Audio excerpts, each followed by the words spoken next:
Բարև ձեզ հարգելի հեռուստադիտողներ, Factor TV-ն ուղիղ տեսակապով զրուցելու է Միացյալ Նահանգների Նևադայի համալսարանի քաղաքագիտության պրոֆեսոր Ներսես Կոպալյանի հետ։ Ողջույն, պարոն Կոպալյան։ Բարև ձեզ։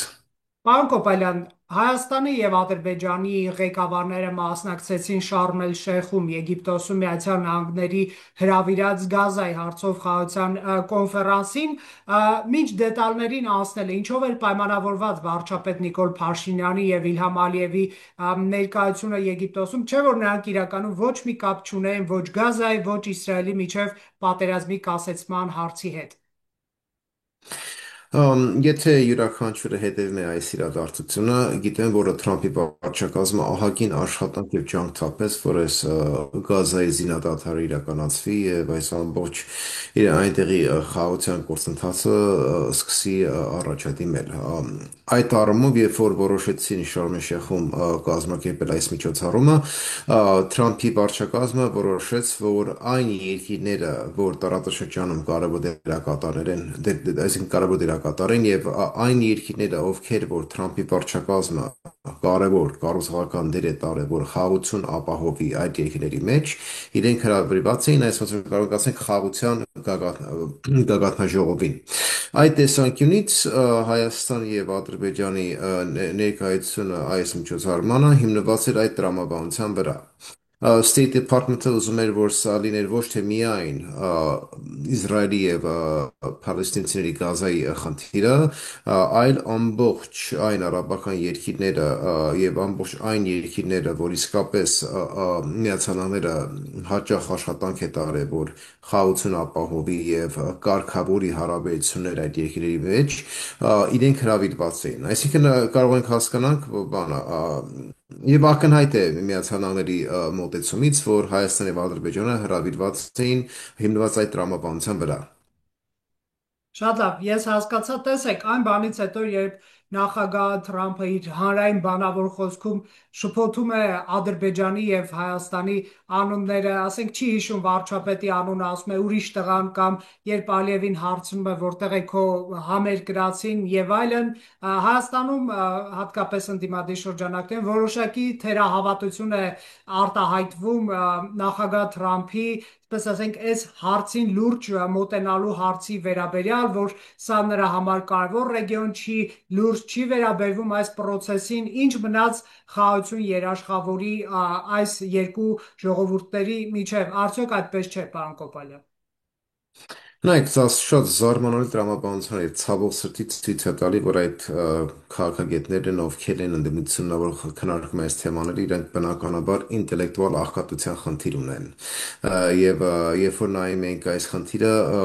յուրաքանչյուրը, որ Թրամփին եւ իր վարչակազմին 26 թվից անց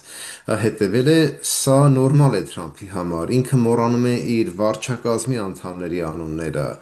Ինքը շատ ժամանակ խառնում է իր վարչակազմի անդամների անունները, չհաշված կոնգրեսի անդամներ, սենատի անդամներ եւ այլն։ Այսինքն, եթե յուրաքանչյուրը հիմնում է իր որոշումը այդ հասկացողության վրա, բնականաբար նա չի հասկանում ինչ է ասում։ Այդ տեսանկյունից այդ շփոթումները եւ այլն, սա նորմն է Թրամփի համար։ Ինքը հաճախ անում է յուրաքանչյուր տարբեր երկրների հետ։ Բայց փաստը նա է, որ Միացյալ Նահանգների շահերը բխում են, որ տարածաշրջանում կայունություն լինի։ Կարևոր չի, եթե Թրամփը հիշում է Ալիևի առաջին անունը եւ, չգիտեմ, Փաշինյանի մականունը եւ այլն եւ այլն։ Այսինքն սրանք լուրջ քննարկման թեմաներ չեն։ Քիչ ամոթ է, որ մեր քաղաքական դիսկուրսիան իջել է այդ մակարդակի, այդ տգետ մակարդակի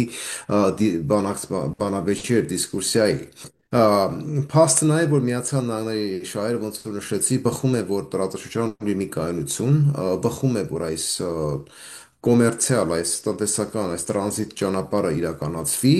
եւ շահերը բխում է, որ իսկապես Միացյալ Նահանգները դառնա եւ դառնում է տարածաշրջանի ամենահզոր դերակատարը։ Երբ որ նայում ենք այդ տեսանկյունից եւ նայում ենք Միացյալ Նահանգների հայեցակարգը եւ իրենց ռազմավարությունը, բնականաբար յուրաքանչյուրը որ հասկանում է այս գործընթացներից, ակնհայտ է լինում, որ կարևոր չի Թրամփը ում անունը հիշում է կամ ում անունը չի հիշում։ Փաստը նա է, որ ներդրում է անում Միացյալ Նահանգները, դիվանագիտական ներդրում է անում, տնտեսական ներդրում է անելու եւ օգտագործում է ահագին տնտեսական եւ քաղաքական կապիտալ, որ իրականացնի այս կարգավորման գործընթացը այդ տեսանկյունից, քան թե զբաղվի յուրաքանչյուրը այս տեսակի հանգամանքներով եւ այս տեսակի փաստերով, իրենք բնականաբար փորձելու են քաղաքականացնեն եւ զբաղվում են այն տեսակի թեմաներ, որը իսկապես կապ չունի եւ զուտ երբ որ նայում ենք այն աշխատանքը, որ տանում է Միացյալ Նահանգները, կլինի Հայաստանի, կլինի Ադրբեջանի հետ, պետք է նայենք ինչ են անում, այո, եւ ինչքան խորն է այդ աշխատանքը, այդ հարաբերությունը, նամանավանդ Միացյալ Նահանգների աշխատանքը Հայաստանի հետ։ Երբ որ տեսնի յուրաքանչյուր այդ ինստիտուցիոնալ աշխատանքները, որ գնում են, ոնց որ նշեցի, այն խորը ներդրումները, որ գնում են, այն տարբեր ծրագիրները, որ արդեն մշակվել են եւ աշխատանք է գնում, այսրանք դառնում են ոնց որ կարող ասեմ կոպիտ բամբասանքներ եւ անհատակրկիտ խոսակցություններ։ Մենք անպայման կխոսենք հայ-ամերիկյան անելիքներից, հատկապես երբ որ երկում մեմորանդումում նշված էր, որ Միացյալ Նահանգները աջակցելու է Հայաստանի սահմանային մաքսային անվտանգային կարողությունների բարձրացմանը, անպայման դրանից կխոսենք, բայց եթե այսպես քննադատությունների գլուխը փորձենք ամփոփել, հատկապես երկրորդ նախագահի թիմից կան նշում Ռոբերտ Քոչարյանի, որ ԱՄՆ-ն չի կարող, այսինքն ցանկություն էլ չունի ընդհանրապես խաղաղություն երաշխավորել։ Մի քիչ նաև ծաղրական երանգ կար վարչապետի նկատմամբ, որ նա այսպես դեկորի հետ էր համեմատում Սպիտակ տանը, որ նա գործոն չէր, նրան ոչինչ չեն հարցնում, անգամ ծաղրում էր, որ պամպերսներով էր գնացել Սպիտակ տուն։ Ես հասկանում եմ, որ սրանք քաղաքագետների համար կարող են ոչ այնքան հետաքրքիր մեկնաբանություններ լինել, բայց սրա շարունակությունն էլ այն է, որ Ռուսաստանն է այն միակ, եթե չասենք Իրանը նաև, երկիրը, որը այսպես շահագրգռություն ունի այս ռեգիոնում ստաբիլության ապահովման հարցում եւ ոչ թե Միացյալ Նահանգները, նախորդին էլ ռուսական փոխարտգործնախարար Գալուզինն էր պատրաստակամություն հայտնում հայ-ադրբեջանական պայմանագրի ստորագրումը հյուրընկալել Մոսկվայում, այսինքն թեքվենք Ռուսաստան, ԱՄՆ-ն չի երաշխավորելու, մեզ լուրջ չի վերաբերվում, ավելին ԱՄՆ-ն միջանցք ստացավ Հայաստանից, խնդրեմ, ո՞րն է ձեր մեկնաբանությունը այս հարցի շուրջ։ Նայեք, Քոչարյանի թիմը իրենք ոնց որ կարամ ասեմ, նրանք մնացել են 2000 թվականի աշխարհաքաղաքական տրամաբանությունով, իրանք իսկապես հետամնացել, իրենք չեն հասկանում, որ ամբողջ դինամիկան մեր տարածաշրջանում փոխվել է, Ռուսաստանը այլևս տարածաշրջանի հեգեմոնը չի,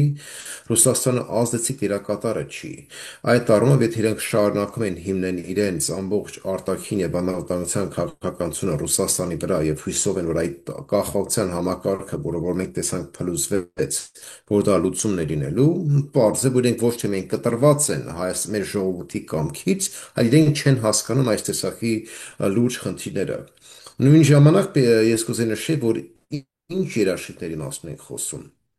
Ռուսաստանի երաշխիքները տեսանք ինչ եղավ։ Սա ինտելեկտուալ անազնիվությունով են զբաղվում յուրաքանչյուրը։ Կարևոր չէ որ կուսակցության անդամա, եթե սկսում են խոսալ Ռուսաստան եւ երաշխիքներ եւ խաղաղություն ապահովել եւ այլն եւ այլն, դա բացառվում է։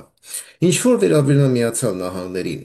նորից Միացյալ Նահանգները երբեք չի ասել, այո, օգոստոսի 8-ի հանդիպումները եւ այդ ստորագրությունները, որտեղ տեսանք, ոչ մեկ չի ասում, որ երաշխավորելու են խաղաղություն սկսելու ենք կարգավորման գործընթաց, որը ստեղծելու է մի նոր համակարգ եւ այդ համակարգը թույլ է տալու, որ հալգնանք դեպի խաղաղության ճանապարհ։ Այսինքն, երբ որ գործընթացը համակարգված է, երբ որ կարևոր դերակատարները ներդրումներ են անում, որ դա իրականացվի, մենք պետք է հասկանանք, որ դինամիկան բազմաշերտ է։ Այդ առումով, երբ փորձում են հասարակացնել եւ ասեն,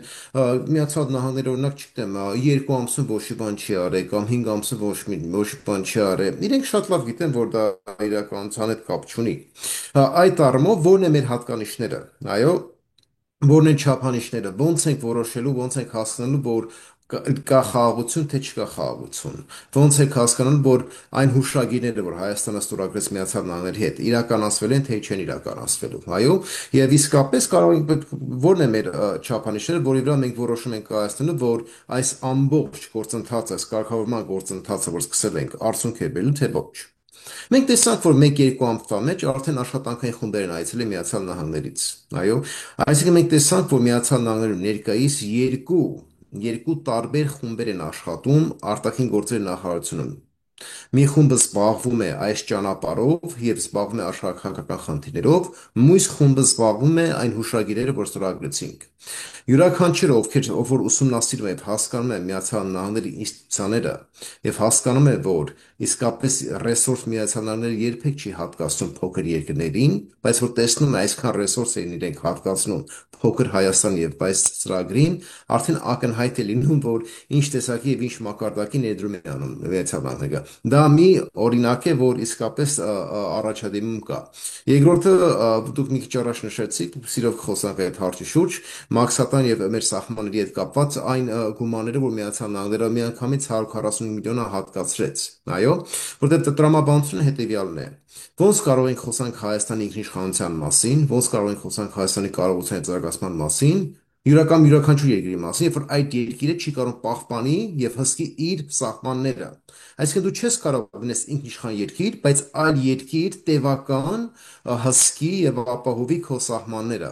Այսինքն մենք պետք է հասկանանք, որ այս ամբողջ գործընթացի զուտ նպատակներից մեկը, որ ամրացնի Հայաստանի ինքնուրույնությունը,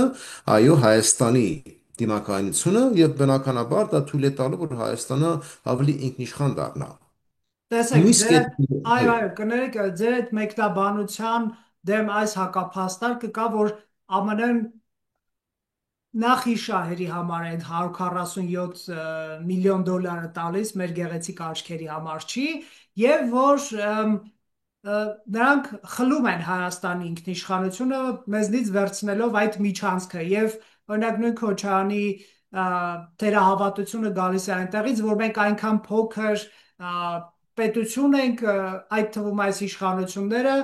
նրանց պատճառով իհարկե, որ մենք չենք կարող ԱՄՆ-ի հետ հավասարի պես խոսել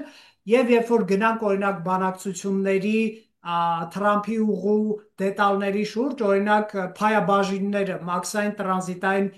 վճարները ինչպես են բաժանվելու, Հայաստանը այդտեղ ձայնի իրավունք չի ունենա, կամ որ Միացյալ Նահանգները ուզենա այսպես միջանցքային տրամաբանություն դրել եւ ինքը ամբողջությամբ վերահսկել այդ ճանապարհը, Հայաստանի ձայնը չի լսվի, այսինքն մենք անհավասար ենք հատկապես այս իշխանությունների պատճառով։ Այդ պարագայում ինչպես եք դուք բնութագրում այդ նայ, այո, ասեմ միլիոնավոր որ դոլարների տրամադրում։ Ասեն, դրանք հակափաստարկներ չեն, դա կներեք, բայց դա տգետ կարծիքներ են, որ իրականության վրա հիմնված չի, եւ յուրաքանչյուր որ այդ կարծիքը հնչում է, պարզ է, որ նա չի կարդացել այն փաստաթուղթերը, որը ստորագրվել էին օգոստոսի 8-ին, որտեղ եթե նայում ենք բանակցության խնդիրները, այլևս բանակցության խնդիր չի, այլ համագործակցության խնդիր է։ Այո, իրենք սա չեն կարող հասկանալ։ Երբ որ ասում ենք Միացյալ Նահանգները աշխատանքային խումբեր է կազմել եւ այդ աշխատանքային խումբերը այցելել են Հայաստան եւ այցելում են Հայաստան եւ համագործակցում են Հայաստանի աշխատանքային խումբերի հետ, այսինքն սա այլևս այն կառույցը չի, որ մի կողմը այո ստիպում է կամ իր կամքն է իշխում մյուս կողմի վրա։ Հասկանալի է, որ ինչու է Քոչարյանի ամբողջ թիմը խոսում այդ լեքսիկոնով, որտեղ իրենք սովոր են Հայաստանի Հարաբերություն Ռուսաստանի հետ միշտ հիմնված լինի այդ գերի եւ ծառա տրամաբանության վրա։ Դրա համար նրանց համար անհասկանալի է, որ ոնց կլինի փոքր երկիրը ունենա իսկապես այս տեսակի աշխատանքային մեխանիզմ Միացյալ Նահանգների նման երկրի։ Բայց երբ որ նայում ենք այն հասկացությունները, որ երկու կողմը ստորագրել են, երբ որ նայում ենք, որ Միացյալ Նահանգների զուտ նպատակը որն է, այդ ժամանակ ակնհայտ է լինում, որ այստեղ այն նորից եմ նշում, այն տգետ կարծիքները, որ այդ թևը փորձում է արտահայտի կամ փորձում է ներկայացնի, որ այս ծրագիրը իսկապես դերասանական է եւ արդյունք չի բերելու, դա բնականաբար չի աշխատելու։ Ինչ որ վերաբերվում է Հայաստանի շահերը, Միացյալ Նահանգների շահերը եւ ինչու է Միացյալ Նահանգները այսքան ներդրումանում եւ ներգրաված այս գործընթացի մեջ։ Բնականաբար Միացյալ Նահանգների շահերը բխում են որակի մեծ քայլերին, բայց գաղտնիքը հետեւյալն է, որ Հայաստանի եւ Միացյալ Նահանգների շահերը համապատասխանում են։ Այո, Քոչարյանի վարչակազմը միշտ առավելություններ տվել Ռուսաստանի շահերին եւ Հայաստանի շահերը եղել են երկրորդական։ Եվ երբ որ Սերժ Սարգսյանը դարձավ նախագահ, նա հասկացավ, որ սա խնդիր է, բայց ոչ մի բան չէր կարող առնել։ Այսինքն իրենց քաղաքական մշակույթի եւ իրենց տրամաբանության մեջ, դրա համար ես նշեցի, որ ինչու են իրենք 2000 թվերին մնացել։ Իրենց տրամաբանության մեջ ընդունված է, որ փոքր երկիրը միշտ պետք է հզոր երկրի գերին դառնա։ Դե իրանք չեն հասկանում, որ ոնց է կարող ժողովրդավարական երկիրները համագործակցեն։ Իրանք միայն հասկանում են, որ ոնց կարող են բռնապետական երկիրները գերի եւ ծառա, տեր եւ ծառա հարաբերություն ունենան։ Հիմնված այդ դրամաբանության վրա իրենք փորձում են քննարկեն ներկա իրավիճակը։ Բայց երբ որ նայում ենք իսկապես, որ Հայաստանի եւ Միացյալ Նահանգների շահերը համապատասխանում են, այն բոլոր խնդիրները, որ կամ արհեստական խնդիրները, որը մեր ոչ ժողովրդավարական ընդդիմությունը փորձում է ներկայացնի, հասկանում ես, որ իսկապես տենց չի։ Եվ եթե Միացյալ Նահանգները ուներ այն նպատակը, որ նա ստանալու էր այս միջանցքը, կոչված միջանցքը, եւ նա կարողանալու էր կառավարել ոնց ուզում էր եւ ուզում էր եւ այլն, ինչու պետք է Հայաստանի հետ կնքեինք այդ պայմանագիրը, ինչու պետք է այսքան աշխատանք տանենք եւ ինչու պետք է բանակցությունների գործընթաց ունենայինք, որ գայինք հասկացողության եւ օգոստոսի 8-ին ունենայինք ինչ որ ունեցայինք։ Միացյալ Նահանգները միանգամից կարող էին մտնեն եւ ասեին սենց է լինելու, եթե դա է տրամաբանությունը։ Բայց խնդիրը ինչի են գալի։ Քոչարյանի թիմը մեր ոչ ժողովրդավարական ընդդիմությունը իրենք սովոր են Ռուսաստանի հետ համագործակցել։ Եվ երբ որ Ռուսաստանի հետ համագործակցում են, երբ որ ամբողջ մի մտածելակերպի հայեցակարգը արտաքին եւ անվտանգության ռազմավարությունը հիմնված է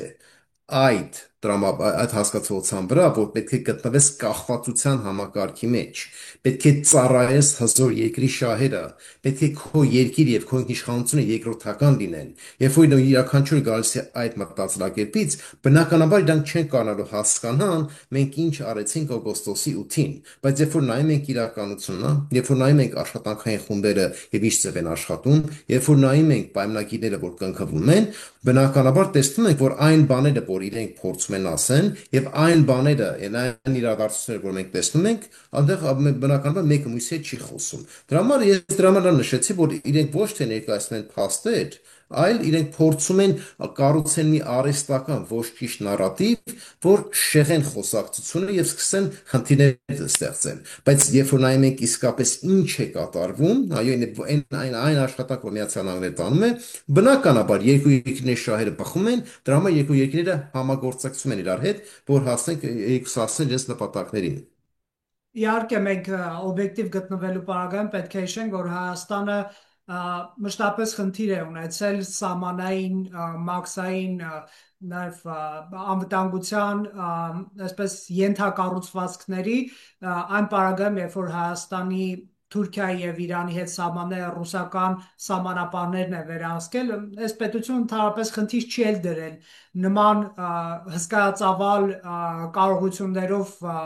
այսպես ենթակառուցվածք ստեղծել, նկատի ունեմ սահմանապահ կարողությունները, որովհետև ռուսները, այսպես ասենք, կարել են այդ գործը։ Այո, բայց նորից մի հարց է ստե առաջանում։ Ինչու՞։ Այո, ինչու է դա տենց։ Ինչի՞ չէ, ինչու Հայաստան չունի այդ ենթակառուցները։ Յուրաքանչյուր ինքնիշխան երկիր ունի այդ ենթակառուցները։ Ինչու Հայաստանը 95, 6, 7-ից չունի։ Այո, որովհետև Հայաստան նախընտրեց, որ ներդրում անի ոչ թե իր ինքնիշխանության վրա,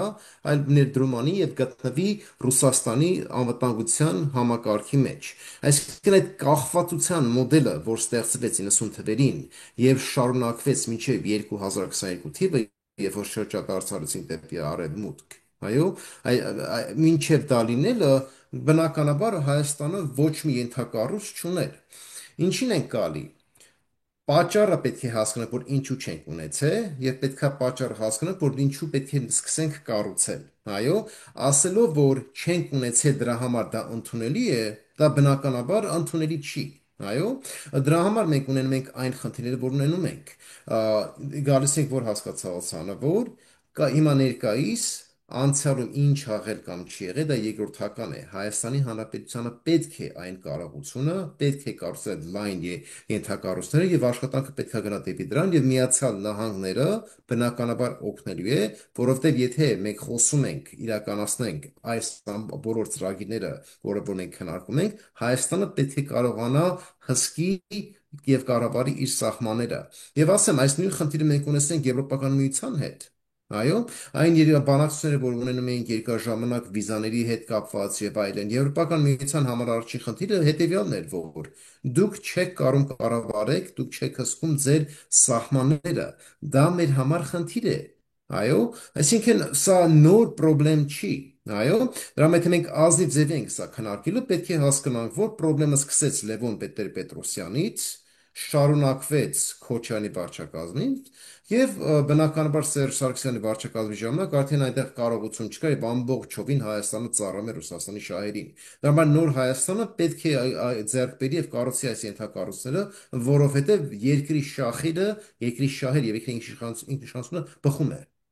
Եվ այստեղ մի տրամաբանական հարց է առաջանում, եթե Հայաստանի Հանրապետությունը Միացյալ Նահանգներին տալիս է վերահսկողություն ամբողջությամբ այդ ճանապարհի նկատմամբ կամ ինչպես ընդդիմությունն է ասում, եթե Հայաստանը միջանցք է տալիս Միացյալ Նահանգներին, այդ մեղրի հատվածով անցնելիք Բայց ճանապարհը Ֆորս կամ դա այլ ճիշտ դա ենթակառուցվածքների ճիշտ նկատմամբ, ինչու է Միացյալ Նահանգները պարտավորություն ստանձնում այդ հուշագրով օգնել Հայաստանի մաքսային անվտանգային սահմանային կարողությունների բարձրացման։ Օրինակ, ինչու խոսք չի գնում ամերիկյան սահմանապահների ներգրավմանը կամ մաքսային ծառայողների կամ անվտանգային ծառայողների։ Այստեղ մի տեսակ տրամաբանական խզում է գնում։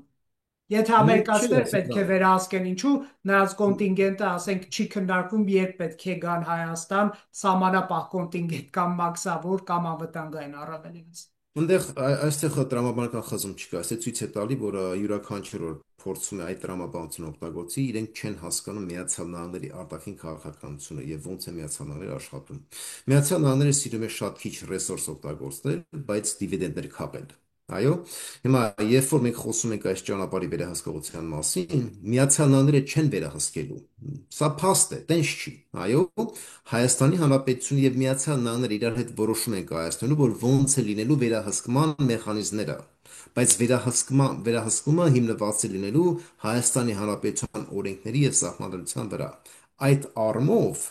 Միացյալ Նահանգները չի վերահսկելու։ Նորից Միացյալ Նահանգները Հայաստանի Հանրապետության հետ իրենք իրար հետ որոշում են կայացնում, որ ոնց է լինելու process-ը, այո, ոնց է լինելու գործընթացը, մեխանիզմները եւ այս մեխանիզմները պետք է համապատասխանեն Հայաստանի Հանրապետության օրենքների հետ։ Այլ ինչ վերահսկման թեմա ենք խոսում։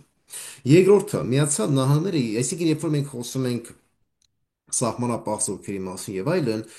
Միացյալ Նահանգների տեսանկյունից իրենք պետք է զորք մտցնեն X երկիտ։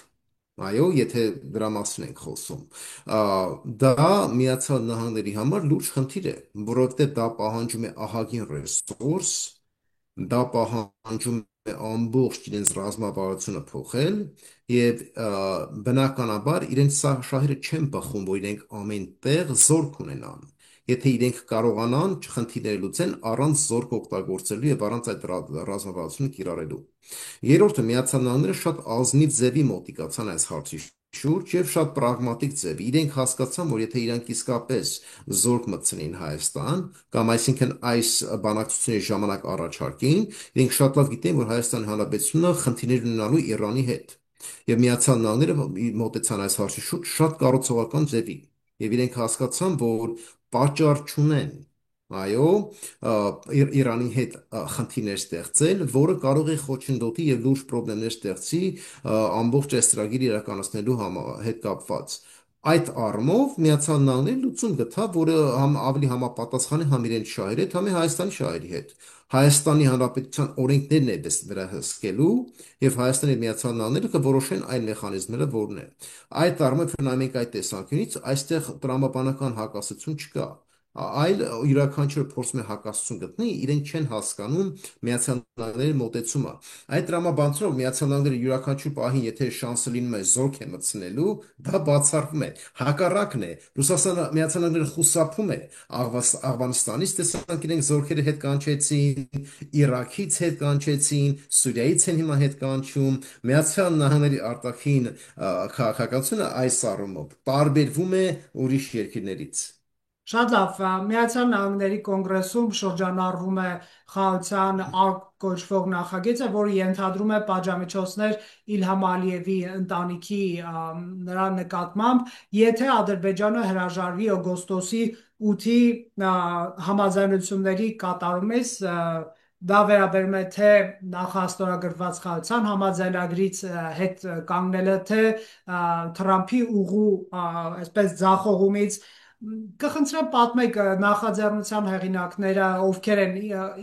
ինչ կոնգրեսականների խումբ է ներկայացնում պարոն Կոպալյան եւ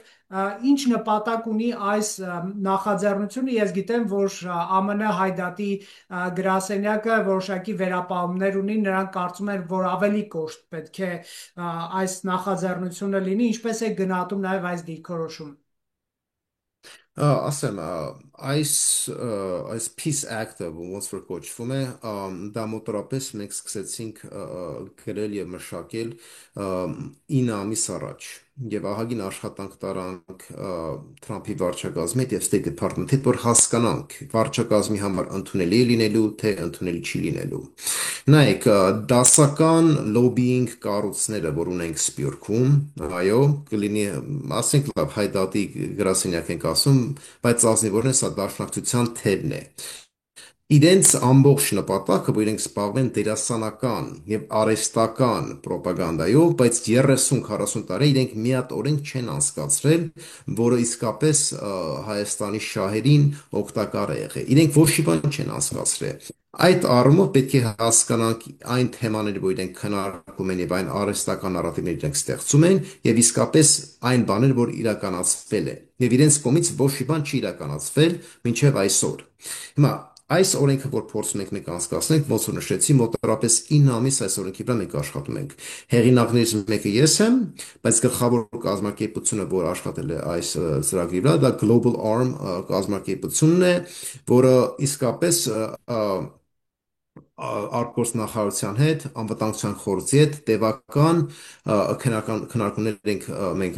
վարել, որ հասկանանք որն է հավանականությունը, որ այս օրենքը կանցնի։ Որովհետև եթե յուրաքանչյուրը նայում է այս գործընթացին, մի հատ գործընթացը կբացատրեմ, հետո ավելի մանրամասն կբացատրեմ ինչ հատկանիշները այս օրենքի։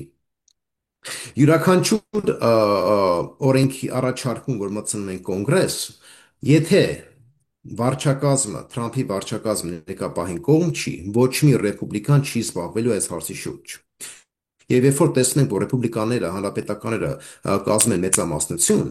այսինքն դերասանական մոտեցում կլինի, եթե առաջարկում լինի, բայց բնականաբար հանձնաժողովից դուրս չկա։ Որտեղ Միացյալ Նահանգներում յուրաքանչյուր առաջարկում օրենքի հետ կապված պետք է գնա հանձնաժողով, հանձնաժողովը պետք է քննարկի, երբ որ հանձնաժողովը հաստատեց, նոր գնում է, որ ամբողջ կոնգրեսը պետք է քվեարկի։ Հետո ամբողջ կոնգրեսը քվեարկելուց հետո գնում է Սենատ։ 99% այն առաջարկումները, որ լինում է հանձնաժողովի մակարդակով, հանձնաժողովում չի անցնում։ Այո, հայդատի հետ կապված բոլոր առաջարկումները, որ իրենք ունեցել են վերջի 30-40 տարում, հանձնաժողովը չի անցել։ Այո, դրա համար եմ ես ասում, սա դերասանական է։ Այսինքն յուրաքանչյուրը կարող է առաջարկում անի եւ դրա այդ առաջարկման մեջ այնքան բաներ շեշտի եւ բերի ցույց տա, ասի նայեք մենք դες ինչեր ենք առաջարկել, բայց անցնելու հավանականությունը 0 է։ Դրա համար մենք մշակեցինք այս օրենքը այն ձևի, որ հավանականությունը բարձր լինի։ Եվ երբ որ մենք հասկացանք, որ անվտանգության խորհուրդը, State Department-ը իրենց համար դրա ընդունելի էր, մենք դրա համար բանը խոսեցինք կոնգրեսի անդամ Daryl Issai-ի հետ եւ Ֆլորիդայի կոնգրեսի անդամ Բլարկեսի հետ եւ իրենք երկուսը համաձայնվեցին, որ սա ոչ թե միայն տրամաբանական է, ոչ թե միայն վարչակազմը կողմ է, բայց Հայաստանի եւ Միացյալ Նահանգների շահերը բխում են։ Հիմնված այդ տրամաբանության մենք տեսանք, որ մոտարապես մեկ շաբաթ առաջ Daryl Issai-ն այս առաջարկումը ներկայացրեց կոնգրեսում։ Ինչ հատկանիշները քննարկենք առաջարկման։ Կներեք, պարոն Առաջինը, Կոպալյան, այո, դուք կշարունակեք, բայց զուտ ճշգրտման համար, այսինքն ԱՄՆ պետքարտուղարությունը համաձայն է եղել խաղաղության ակտի ներկայացմանը, որը ենթադրում է պատժամիջոցների սահմանում Ադրբեջանի ղեկավարության նկատմամբ օգոստոսի 8-ից հրաժարվելու պարագայում եւ կխնդրեմ շարունակեք ձեր թվարկումը, ինչ է սա ենթադրում։ ոչ թե միայն օգոստոսի 8-ը, այո, առաջին կետը հետևյալն է, որ եթե Ադրբեջանը հարձակվի Հայաստանի Հանրապետության վրա, այո, վարկյանական պատժամիջոցների ենք կրում։ Այո, սանկցիաները միանգամից նախագահան, երկրի նախագահան, Միացյալ Նահանգների նախագահան, վարկյանական սանկցիաներ է կիրառում Ադրբեջանի համար, որովհետև իրենք հարձակվել են Հայաստանի Հանրապետության վրա։ Այսինքն համար առաջին կետը այս առաջարկմանը հիմնված է այն տրամաբանության վրա, որ Հայաստանին թույլ է տալի նա ունենա նոր զսպողության կարողություն։ Այո, եւ սա բնականաբար ավելի հզորացնում է Հայաստանի անվտանգության ճարտարապետությունը։ Համար առաջին կետը սա է այս առաջարկման մեջ, որ եթե Ադրբեջանը հարձակվի Հայաստանի Հանրապետության վրա կամ ուժ կիրառի, յուրաքանչյուր ագրեսիայի, եթե Ադրբեջանը դիմի, նա կենթարկվի սանկցիաների եւ Միացյալ Նահանգները հիմնված այս օրենքի վրա սանկցիաներ կկիրառեն Ադրբեջանի վրա։ Սա արդեն ակնհայտ է յուրաքանչյուրի համար, որ եթե այդ տեսակի օրենք ունես, Ալիևն է, Ալիևից հետո ով է գալի, ով չի գալի, իրենք բնականաբար կխուսափեն հարձակվեն, որովհետև եթե Միացյալ Նահանգները սկսի սանկցիաներ կիրառել, սա ոչ թե միայն Ալիևի կամ ղեկավարության վրա է, բայց նույն ժամանակ այս օրենքի մեջ շեշտված է, որ ամբողջ իրենց էներգետիկայի եւ նավթի համակարգը կկիրառվի, բանը իրենց վրա սանկցիաներ կկիրառվեն։ Այսինքն սա շատ հզոր գործիք է դառնում, որ թույլ չի տալու Ադրբեջանը հարձակվի Հայաստանի Հանրապետության վրա։ Սա առաջին եւ ամենակարևոր կետն է այս առաջարկված օրենքից։ Երկրորդը, ոնց որ դուք նշեցիք, այո, եթե յուրաքանչյուրը նամանավանդ սա վերաբերում է բնականաբար Ադրբեջանին, փորձեն խոչընդոտեն կամ հետ կանգնեն օգոստոսի 8-ի հասկացություններից, կամ փորձեն խանգարեն եւ նորից խոչընդոտեն կարգավորման գործընթացը, Միացյալ Նահանգների նախագահան ունենալու է այդ իրավունքը հիմնված այս օրենքի վրա։ Այսինքն այդ իրավունքը ունի, բայց այս օրենքը, այսինքն ստիպելու է, այո, որ նախագահան սանկցիաներ կիրառի Ադրբեջանի վրա։ Այսինքն օգոստոսի 8-ը խաղաղության գործընթացը եւ Հայաստանի անվտանգությունը սա կազմում է մի փաթեթ եւ հիմնված այդ հասկացության վրա, եթե Ադրբեջանը խախտի ագրեսիայի դիմի կամ նա հիբրիդային գործիքներ օգտագործի, որ դանդաղացնի խոչընդոտի այս ամբողջ օգոստոսի 8-ի համաձայնված գործընթացին, Միացյալ Նահանգները օգտագործել է այս օրենքը որպեսի պատիժ, որպեսի գործիք եւ բնականաբար բոլորս համոզված ենք, որ Ադրբեջանը կխուսափի դիմի այդ քայլերին։ Հիմա Իսկ Միացյալ Նահանգների հավանականությունը փոխանցում ինչքան է, որ կընդունվի այս օրենքը։ Հավանականություն։ այդ դրա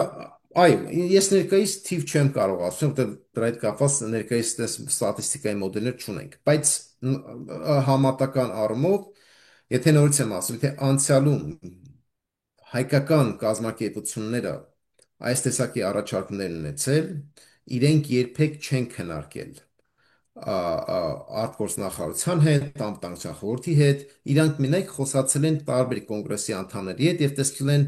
մի հատ առաջարկում անենք, հետո տեսնենք ինչ է լինելու։ Բացառվում է 907 կետը, որը բոլորը գիտեն, այո, որը 90, եթե չեմ սխալվում, 6-7-ին անցկացրեցինք։ Նորից 907 կետի հեղինակը Թիմ Ջմալն էր։ Թիմ Ջմալը ներկայիս Global Army այս ընկերության, այս կազմակերպության մասին որ խոսում եմ, այս կազմակերպության ղեկավարն է։ Իրենց հետ ենք համագործակցում։ Այսինքն փորձը կա, մենք հասկանում ենք ոնց են կարող օրենք անցկացնենք, որտեղ 907-ը այս թիմը անցկացրեց եւ աշխատում ենք ներկայիս այս օրենքները անցկացնենք։ Նորից, եթե վարչակազմը, Թրամփի վարչակազմը համարում է սա որպեսի ընդունելի առաջարկություն, այո, եթե իրենք ասում են, որ ըստեղ Ադրբեջանի համար հետ մենք խնդիր չունենք, եթե Ադրբեջանը նպատակ չունի Հայաստանի վրա հարձակվի, նպատակ չունի օգոստոսի 8-ի բանը ստորագրությունները խզելու, ուրեմն բնականաբար իրանք այստեղ այլևս ոչ մի խնդիր չունեն։ Ո՞րն է խնդրեմը։ Բայց եթե իրենք նպատակ ունեն, Միացյալ Նահանգները չի ասում Ադրբեջանը ունի, բայց եթե ունեն, սա դառնում է մի հզոր զսպողության գործիք, որը այդ հավանականությունը, որ Ադրբեջանը կդիմի այդ տեսակի քայլին, ամբողջովին նվազում է։ Հիմա օրենքի անցնելու հավանականությունը, ոնց որ նշեցի, սկզբից պետք է անցնի մշտական